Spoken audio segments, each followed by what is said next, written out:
bakit mo nga pala naisipan mag-apply dito sa company namin? Hiring kayo eh. Oo nga. Oh. Kaya nag-apply ako kasi nakalagay doon hiring. Alisin niyo yun, hindi ako mag-apply.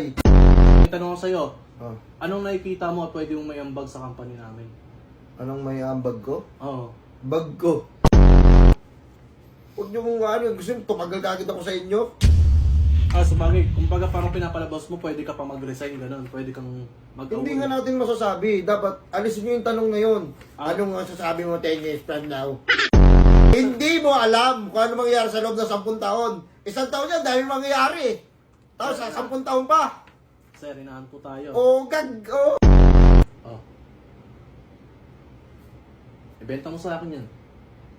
Bibenta ko to sa inyo. Oh, yung marker. Kailangan niyo po ba itong marker? Sa ngayon, hindi ko kailangan ng marker. Bakit may papabenta sa akin? Kung hindi mo kailangan. Okay, ito gagawin ko. Oh. Sir, nakikita mo to? Oh. Bilhin mo. Gusto ko malaman, anong kainaan mo at kalakasan mo? Ang kalakasan ko is malakas talaga akong kumain.